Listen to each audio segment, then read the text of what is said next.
It is that time, and we are locked and loaded for the locker room show. We got a great show for you tonight. We got Coach up late, so we're not going to waste any time. We're going to get right into it. And you guys see who we got in the middle of the screen, the great Coach Corey Fuller. What's going on, Coach? Oh man, I'm chilling, man. Just getting home after a long day.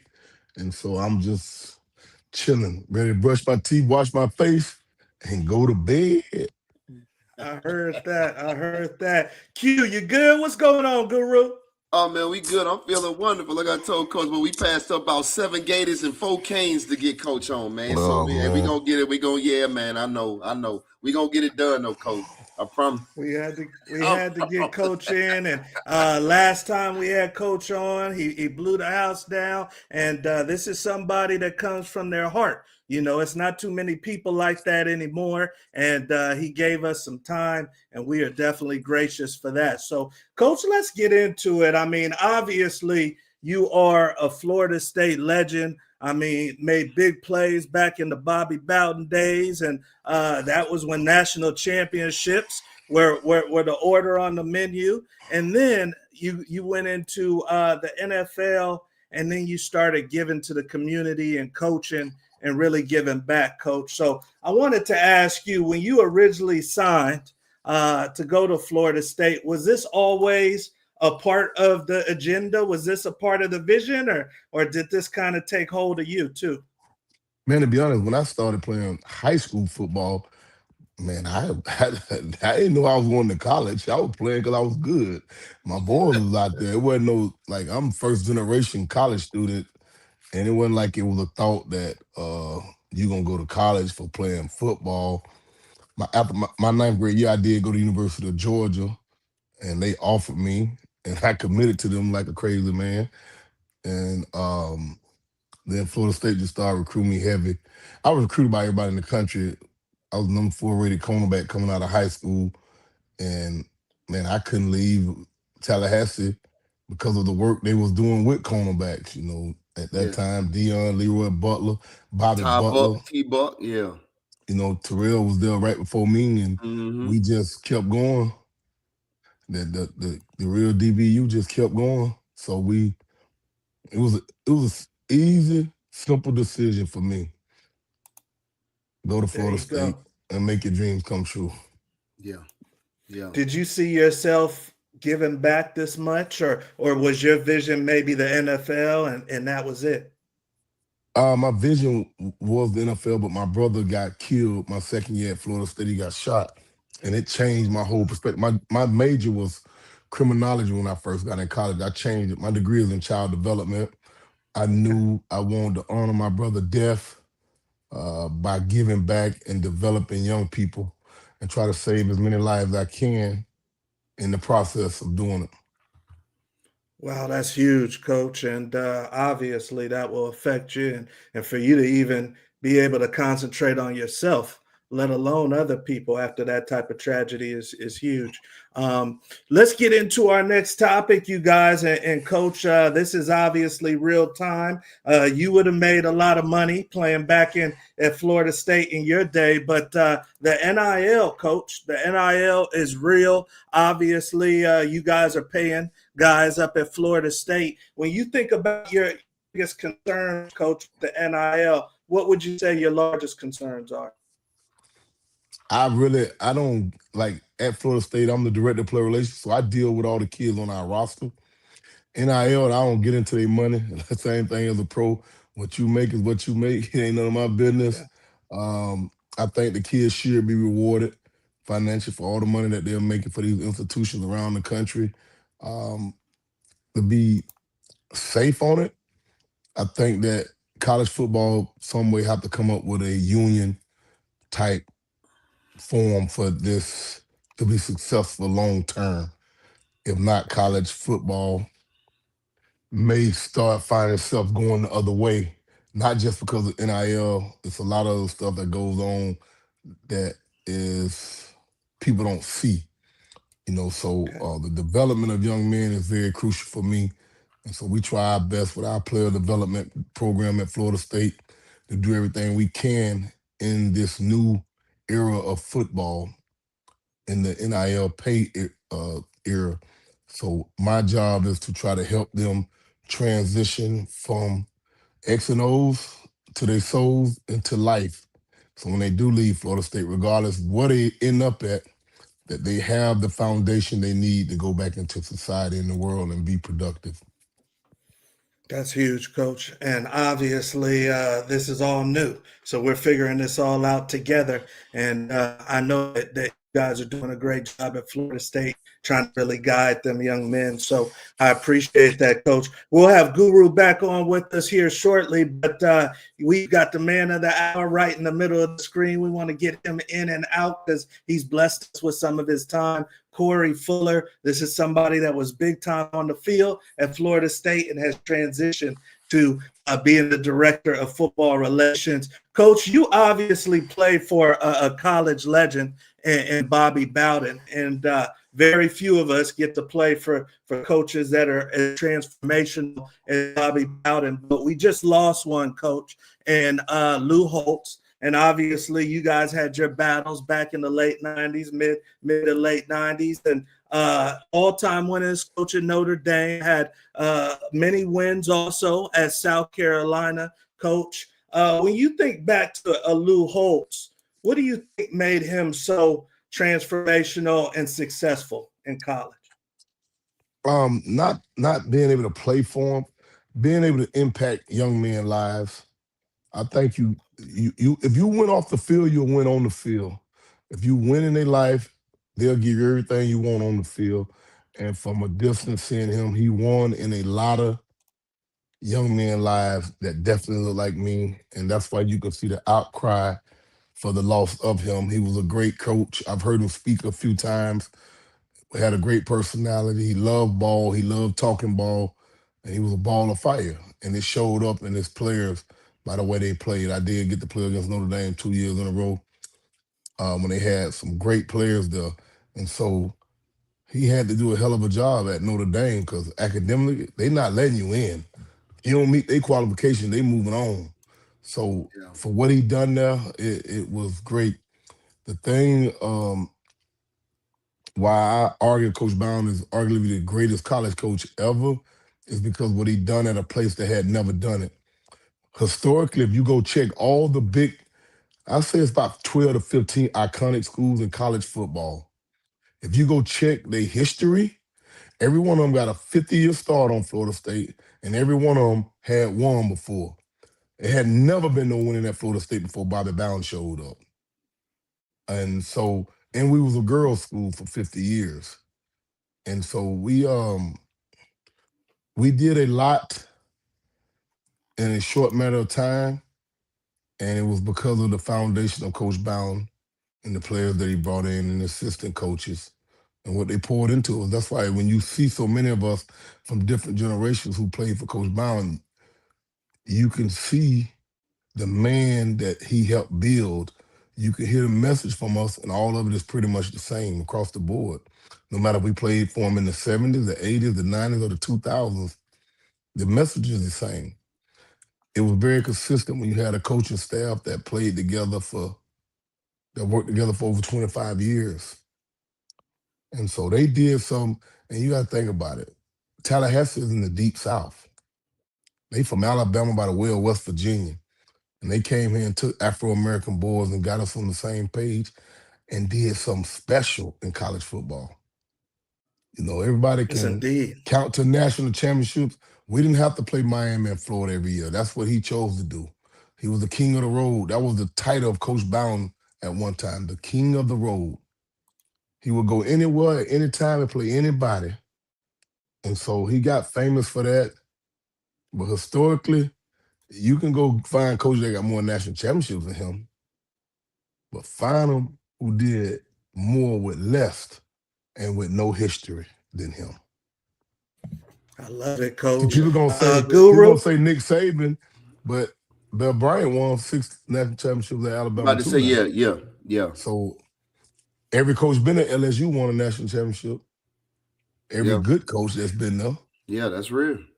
So when Guru, you look at it, go ahead, Corey.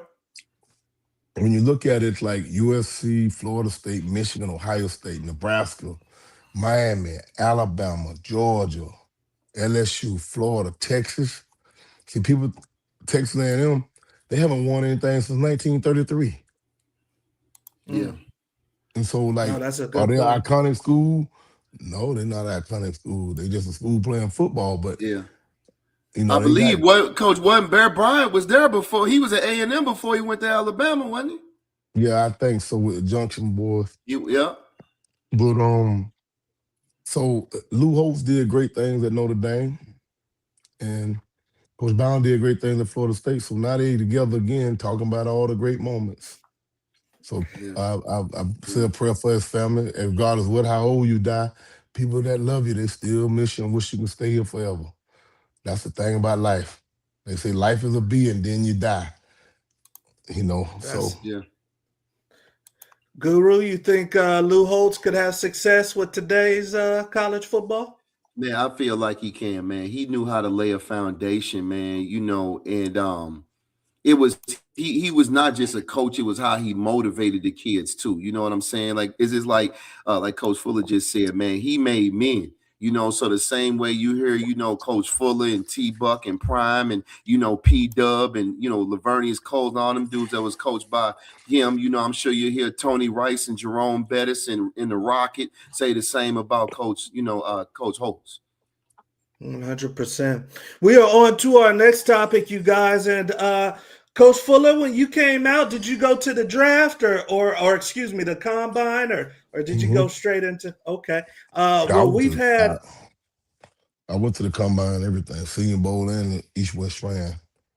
Okay, well, obviously, when Coach came out, they were doing every drill and running the 40 and doing everything they could to make it into the league. And recently, Coach, they've had a lot of guys that have opted out of doing anything on the field at the draft or at the combine.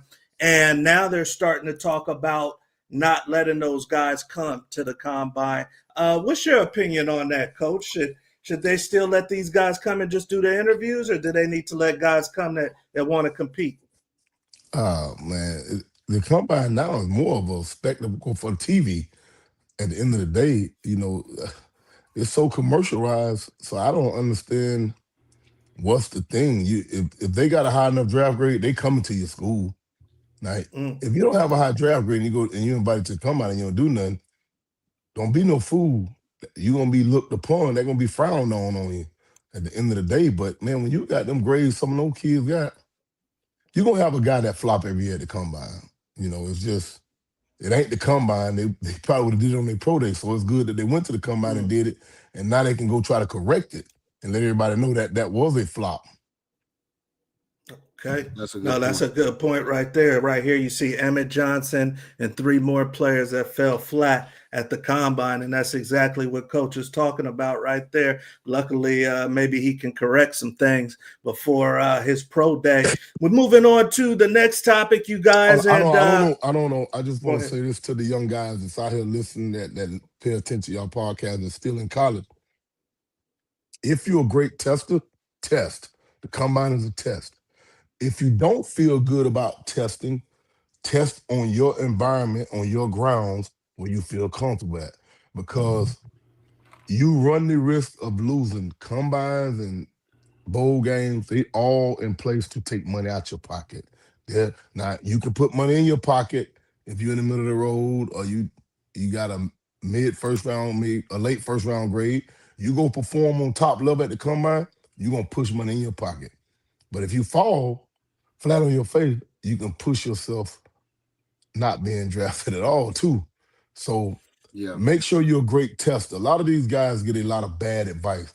Real athletes, it's not athletes because we playing football. Real football players that love pressure and that perform under pressure, they're gonna perform wherever they go. I And heard so that right That's there. true. my advice to you, if you're a dog and you think you're a dog, that's the best interview because every GM, every owner, every scout is at that combine for sure. Now, if you at a school where they got multiple potential first rounders, you ain't gotta do nothing to combine. They coming to your school. Every 32 teams will be represented. So you Facts. got to That's great weigh you have to advice, weigh man. it off. You have to weigh it based off your metrics of what environment you're coming from. So if you played at the University of Miami this year, you don't have to do nothing. They had 10 guys go to the combine. They got to come to Miami to see. So if you at Indiana with that quarterback, you got everybody gonna come see him, but only one team gonna take each one of y'all. But you gotta perform if you're a performer when all the people that'll watch you perform. To make a long story Let short. me ask you a question, Coach. And I mean, I obviously, um, with me, you all talking about, top notch athletes. But at what point, man, don't none of this here matter? At what point is it, man? We talking about, man, when the helmet and pads on, and what we really looking at, man? Because it's like we didn't seen dudes go, man, sub 4.3. We didn't seen dudes jump out the gym. We didn't seen dudes do 45 reps. Man, I don't mean nothing. At Now, some at the point, end a of the day, lot you of still times, gotta you know you what I'm gotta still be saying? a football player. Yeah, there you go. And but So what's your opinion? unfortunate, What's your opinion on it? unfortunate, this is a potential based business. So when they see potential, they basing off the potential. Like with me, I broke my right ankle in college. I blew out my right knee. So I had to go to the combine and perform because I had to let them know. And I only started 13 games, Cause I played at 41, but I only started 13 games. I had to let them know that I was well. I had a first round grade. I fell to the second round. They were still scared of an ACL in the 90s. But Yeah, yeah, so I had to go there and perform, and I performed well with all the testing of the Cybex. I pulled my hamstring like 2 weeks going to the combine, and I still ran 4.5 at the combine. But I ran track in college. Then I came back and I ran 4.41 on my pro day. But I've never been afraid to test. So, but I had to perform due to the injuries. yeah. And I asked the Vikings, why y'all didn't take me in first? Because we had 2 picks in the first and second round. The only reason we didn't take you up there is because we know we couldn't let you get past that second round. But if you didn't have that knee injury, we probably wouldn't have been able to take you at all. Dang. I was No, that's a 205 pounds coming out at 5'10, 5'11. So, Yeah, running 4.4, that's running good. That's good measurables. Yeah, that's right. So, damn good. playing in all it the top games too. so it's a test world, and these kids should be well today because most of these kids do not play multiple sports and they specialize in the sport they're playing at the position they play. But the problem is y'all next segue, and I'm waiting till y'all get into it. But there we go, because I do want to get into this one with you, Coach. And Yeah, Guru, we'll start off with you, man. Your kid, you out in Houston. Let's say your son goes to North Shore, and he comes to the Guru, and he says, "Dad, I got elected to play on the top 7-on-7 team, and I'm not doing track." What's Guru say? you can't live here. Because here's the deal. No, I'm serious. This is me. Until you know how I am, I'm a firm believer what Coach said, man, with being a multiple sport athlete. I have a rule of thumb. Unless you are a bona fide baseball player, you're going to be on that track. That's all Okay. I got to say. Unless you're a bona Okay. fide baseball player, then you need to be on that track. 7-on-7. It helps keep the rust knocked off, but it'll never be more important than track. And that's the only thing that would affect track is if you're a bona fide baseball player. Then that's a different conversation. Okay, so you're saying for the athletes and the parents watching this that unless he's legit on that baseball field, he needs to be on the track Oh, if he wants absolutely. to be a big time football player. Absolutely. Yeah, if you're not a bona fide baseball player, you're gonna be on that track. Period. Okay, now I know we're talking to somebody that has a bona fide baseball player in their home, but Coach, what's your opinion on this? A kid 7-on-7 or track? Which one should they do? I think all football players at the skill level, if they have anything they call themselves fast, they should be on a track. You know, if you're not running track, how do you actually get faster? If you're not fast, and if you're fast, you want to be faster. So I think all skilled football players should be in some event on the track. But these kids, let so many people talk to them who don't even know what they're gonna be facing and what they're going into. They easily they easily coerced into doing things like you can go catch a football all day long. You can't you can't do them run routes and practice catching a ball. in 7-on-7. That's all you can do. But in track, you can literally work on your game all the way around. You're going to get stronger. You're going to get faster. You're going to get more explosive. All the things you need as you keep progressing through this game. And so a lot of these guys just get misled, but a lot of them are too afraid to perform because on track, y'all put that picture up there. You see that? You see my whole face. You know who coming down that track. You see that helmet? You got to know my name and number. But on that track, a lot of kids are scared to run track too because they can get embarrassed out there and everybody know who they are.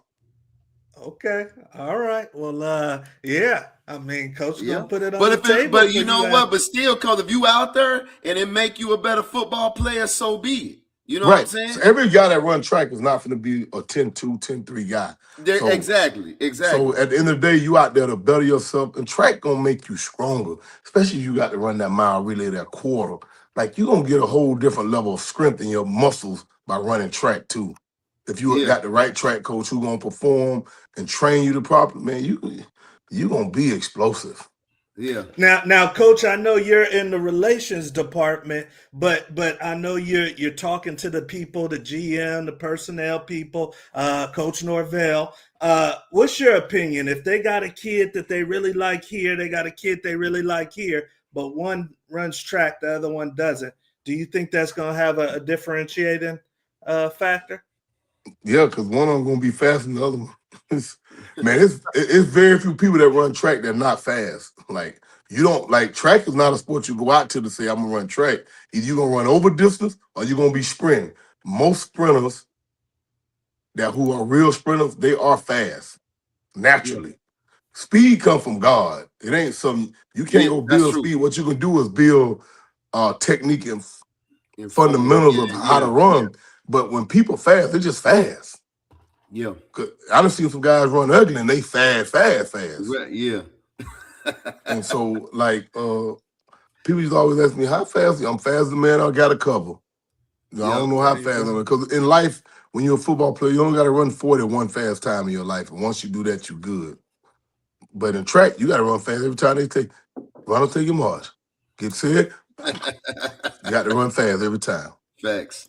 Great point right there. So speaking of fast, we're gonna bring Coach onto this lightning round, baby. And like he said, he was fast in his day. You saw him on the track, but now we're about to get into this lightning round, see how Coach gets through this, baby. So Coach has been through this before, and if you're joining us for the first time, this is our version of word association. I got my stopwatch. I'm getting ready for Coach right here. He's got 60 seconds, y'all, to get through as many of the questions I have. I got some people on here, Coach. I got some either or. We just want the first thing that comes to your mind, Coach. First thing that comes to your mind. Don't elaborate. We're going to see how many you can get through in 60 seconds. I've got my stopwatches, zeros for you.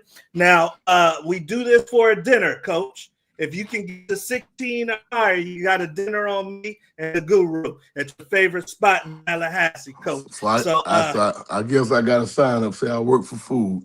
there you go. Coach gonna play about his y'all, food. He's gonna play about his y'all food. tomorrow get a free meal because I get something right. There you go. I All was right, so next 16. time y'all said next time y'all see me in box that we need you on the show. I got a bill for you. I'm gonna get a meal, but I guess I'm gonna send There you a you go. bill. There you You'll go. send it. All I'm gonna right. send the invoice. He said he's sending an invoice regardless if I win. All Right. right, Coach, let's rock and roll, baby. So the first thing that comes to your mind, and don't elaborate, just one word, get it out. All right, number one. Let's see if Coach can get to 16. Number one, he gets one for tech delay, y'all. First thing that comes to your mind, Coach. James S. Ricards High School. Go. Rickards, Rickards. All right, we'll go with that. Asparagus or broccoli? both. Dennis Green. First thing that comes to your mind. Great. Best QB you ever played against? Brett Favre, Shrimp tacos or steak tacos? shrimp. Ice cream or gelato? Neither. Chase Fuller. Number 1, Best wide receiver you ever played against? He's cooking. Chris Carter, Jake Reed, and Randy Moss. Favorite restaurant in Tallahassee? 50 seconds, coach. None. Work done. Special. Warren Moon or Dan Marino? Warren Moon. Time. All right. He was Warren cooking. Moon, give him that He was one. cooking. Give him that one. All Give right. him that So one. let's see if Coach can get to 16. Now, he gets 1 for tech delay. So 15 puts him in the mix for the dinner. And then we got our special section, our special trivia section where he can do 2 points. So he's close. He was cooking. Let's go. He said James Ricard High School. He said Ricard. I said Rickards. He said Ricard. We'll roll with it. No, you said Ricard. I said Rickers. Okay. You said Ricard. I said Rickers. Yeah. That's my high school. What you tell me? That's the school I went to. I know what it is. He said Rickard. So Coach getting his points right there. Asparagus or broccoli. Coach said, give me both right there. He's eating healthy. Number 3, Dennis Green, his old coach. He says, great. Number 4, best QB you ever played against. He said, Brett Favre. Number 5, shrimp tacos or steak tacos. Coach says, give me the shrimp. Number 6, ice cream or gelato. Coach said, I don't mess with neither. Number 7, Chase Fuller. That's his son. He said, number 1. We're going to get into that. Best wide receiver you ever played against. He named all the receivers at the Minnesota Vikings. Chris Carter, Randy Moss, everybody. Favorite restaurant, Tallahassee. He said, none of them. Number 8, Warwick Dunn. He says special. Number 9, Warren Moon or Dan Marino. He says, give me Warren Moon. So with the tech delay, Coach is at 10 right there. And we are on 10. What? 1, 2, 3, 4, 5, 6, 7, 8, 9, 10. Oh, sorry, 11. You're at 12, Coach. Sorry about that. You're at 12, Coach. See, Coach is on me tonight. He on me tonight. All right. So, and I know somebody over here probably, Andy Peak, one of my old teammates, saying great content here. We see you, Andy. Thank you for stopping by. We are on to the last section of the show. We're going to let Coach get to bed because he gets up early in the morning, and that is the strike it goal section of the show. Coach can get 2 more points, so he can go from 12 to 14. Guru, you got the question for tonight? And of course, I got the question. So, Coach, the trivia question for tonight, my man, is who is the ACC all-time leader in tackles? Now, we got Luke Kuechly, Dan Morgan from the U, Keith Brooking, or Jonathan Vilma? Who was number 40? Who was number 40? That's Luke Kuechly. Luke. It's gonna be between Luke Kuechly and your boy at Georgia Tech. Brooking. Who you think it's gonna be? I think it's Kuechly though, because both of them played on sorry teams, so they had to make a lot of tackles. But I think it's Boston College Kuechly, the Hall of Famer. Man, Coach got it for the 2. Coach got it for the 2. Right. Coach got it for the 2. So Coach hit with the 14 right there. And we appreciate you, Coach, coming on in tonight. And before I let you go, Coach, obviously I had to bring up this young man. Most people see that Fuller on the back of a jersey. They think it's going to be on the football field. But number 1 recruit, Coach. Number 1 recruit in the 2027 class. How did that go down? How did it go down where you figured out baseball was his sport? I have to be careful how we word these words. We have the worst retirement plan for football players out of all the professional sports. There's a side to football people don't get to see, and I know it in and out. I just got a needle in my back yesterday. I got bad discs from playing the game of football, my knees and ankles. And I asked God. My son was gifted. He's gifted. He played all the sports when he was young. He played basketball up to the 8th grade, played football up to 9 or 10 years old. He played soccer, and he played baseball since he was a little boy. First professional sport game he went to was the Dodgers. My wife is from LA, and I asked God, direct, and he whispered to me plain as day. I said, if my son is to go pro, what sport should he go pro in? I asked God that directly. He said baseball, and he been playing baseball ever since. And it happened. It happened naturally because I played baseball all the way up to high school, through high school. Um, but what happened was that he was supposed to play up one year. So I say, we're gonna miss football because I don't want you to go out there. You're gonna have all the pressure because you my son, everybody think you're supposed to perform. He was at 8 or 9, and then they made a team for his age. So we missed football for nothing. And he was young, and he said, Dad, don't worry about it. I was pissed. He said, Dad, don't worry about it. I'll just concentrate on baseball. And we never looked back. He been number one ranked player for 3 years. I don't think Yeah. nobody ever did that. Now, it may get tricky down here. This is last summer of youth baseball. And so it is what it is. He's dominated, he do the work, and he's all in. He is as Wow. advertised, especially on the summer circuit where he play against the best. No, I see the videos that you post, Coach, and he works his tail off, and he's the 5 tool guy. He could do it all. And for those dads that are out there, maybe just like you, that played at a high level of football, but they're trying to wonder if they should let their boy go down that route. What's your advice for them before we let you go? My advice to all black dads who have a son that's young, put a bat and ball in his hand early. The reason why black kids don't play baseball, it's very expensive. Man, but football is so addictive, intoxicated, and now it's going to drive more kids and parents to it because of the NIL. Baseball players, if they do have to go to college, they don't get as much money as football players in NIL. But if they happen to go pro and they get the arbitration and they go to All-Star, they make way more money. You can't find a quarterback that makes $700 million in the NFL. You got 2 players make that in baseball, and you got a lot of them that make 200 or better off one deal. So yeah, the Pat economics Mahomes is, money. Pat Mahomes got a chopped up contract. In baseball, they got a guaranteed contract.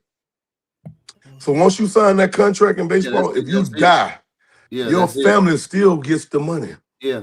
T, you didn't hear about Really? that? Yeah. Coach, I didn't know Coach, that. well, I'll tell you what, T, when you get an opportunity, and those y'all look and think about what Coach just said, go back and look how Bobby Bonilla was still getting paid. He had been retired for 20 years, 25 years, and he was still getting $1 million every year. Still getting like $1 million every single year. For 20 years, he had retired, and they still were paying him. Still. Yeah, so it was opportunity. And this is what black dads and black kids don't realize. When you go on the football field, it's only 1,728 guys in the NFL every year. That's it. You got to be special. You can be really good in baseball and be labeled as special as long as you can hit, run, catch. But in football, if you just good, you ain't going nowhere, dog. You ain't got yourself nothing but a high school and a very limited college career. You got to be special all the way through in football. And your traits, they have to be special at least 3-4 years, because the life expectancy in the NFL is 3.5 years. You listen to what I said, and I'll be done rambling on by my truth. I started 13 games at college at Florida State. We was an elite back then. I started 9 out of 10 years in the NFL. No, that's a great point. They're going to go look and say, this is what I try to tell these guys in college all the time. In the NFL, the guys that y'all think are the second-tier players, those guys are great in their own way. Those Hall of Famers, they just a different type greatness. Every guy in the NFL has a special trait that has him on a roster. And that's what people don't realize. So when you take a guy that can be playing shortstop or center field, but he's the second or third guy on the football team because he don't want to play baseball because it ain't no fun. But it's always fun when the rabbit got all the money. That's a great point right there. You could be just a good DB, but you could be looked at as a hell of a center fielder. So, no, that's a And great we got point. too many kids chasing basketball dreams. You 5'11", talking about you're gonna be next Steph Curry. People don't realize Steph Curry is 6'3". He just looks Yep. short because everybody in the NBA is tall. Like I had to realize that too. Like I had pictures in my mind. My son is 6'3" too though, but he's 6'3", 205. He's I a had beast. once I realized going to NBA games, like you to be an NBA player, man, that the average point guard is 6'4". Like so, like you got In to the be low born. leagues, yeah. You got to be born this way, and in football, you got to be born to go this way, that way, all that fast. In baseball, you got to be able to hit. You can be a middle reliever, a closer, a starter, a setup pitcher. You can be a great catcher that can't really hit. But if you're an elite catcher, you got a job. You can be a power hitting first base. It's so many things you can do in baseball that gives you a chance to be a pro. Man, there's certain traits in football and basketball you're not born with. You damn near doomed already. Wow. Right there. Well, we're going to drop the mic right there for you guys. If you joined us late because you were in practice or something, you got to run this one back. Coach graced us with his time. As always, thank you, Coach, for your time. We Appreciate y'all, you. man. God bless y'all, man. Y'all Appreciate keep you, working Coach. it. The locker room show is live in effect. God bless. All right, you guys. Coach is out. We love him. And Guru, I mean, he was a dog, man. He was a dog at Coach Florida Fuller was State nice. when it was not easy to get on the field. No, you know, man. No, there's a long line of killers out of Florida State, especially out of that era. That was a like I said, man, his group, man, right around, man, when prime, man, that late 80s through the early 2000s, that's what made Florida State really Florida State, man. Yep. That's what made them have the name today, where people know who Florida State is and what it's all about. When you saw those helmets, man, with the spear, and you saw that horse come out, man, and they throw down the gauntlet. It was on, man. Florida State, the Notre Dame games. He played in all of them. And what was your thoughts, man, about what he said right there? I mean, you play baseball. And you've always been a proponent of baseball, but he's saying he took it a step further. He said, if you are not elite on the football field, you should be on the baseball field. Well, that's true to an extent, but I guess because you know what I'm saying, man, because I play farm league, is one thing that I like. Coach is right to an extent, but one thing I don't agree with that you heard Deion say too, man. Everybody can't hit that curveball. You talking about a 90-mile-an-hour slider on in on that belt buckle.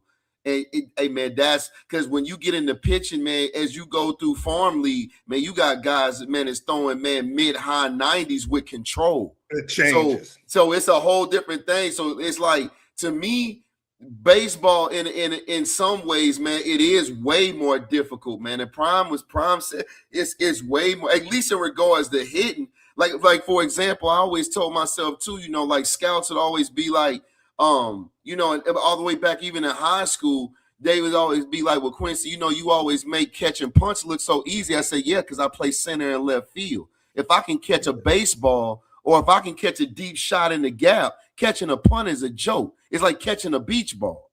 You see what I'm saying? So don't get it twisted. Baseball is pure skill as well. It's skill, man. If you've got a son that is kind of either way, you think he's got potential for football, he's got potential for baseball, what way would you lean? I'm gonna say baseball every time. Baseball every time, like you said, because the guaranteed money. You know what I'm saying, man? You got the guaranteed money and as far as the injuries, not saying you can't get injured in baseball, but the injuries are not gonna be as significant as a full contact sport like football, man. So I'm gonna say baseball every time. Hell, I have my own regrets every now and then, because it just, man, just like you said, man, the money and the injuries, man. So baseball for sure. All right. Well, You guys, a lot of you guys are getting home from practice, or you're just cutting this on late. Run it back, because Coach has some great things to say. He discussed NIL. He discussed how you needed to move as an athlete who really wants to get to a high level. So make sure you run this back. Guru, anything for the good people before we get out of here? Man, hey, just make sure hit that button, follow us, man, and check in with us next week. We're gonna keep having some awesome guests. And man, we getting to this 1,000, T. Man, we climbing to this 1,000, man. Ain't no telling who we gonna have on that show, but we gonna get to this, we gonna get to this grand. We might have to do a giveaway or something when we hit Oh, 1,000 definitely. We're gonna figure something subscribers. out. But We're gonna make do sure something. you hit that button if you have not already subscribed to the channel. We've got the Locker Room Show. We've got the Weekday Huddle. We just had a great show with the great Corey Fuller. And then you guys, next week, I can't tell you who I'm bringing on, because then you may not show up on time. But I'll tell you this. It's somebody that a lot of you athletes, you guys got questions about stars and ratings. They can get answered next week. So we'll see you next week. You guys have a great weekend, and we'll have a good one, and we'll see you at the top.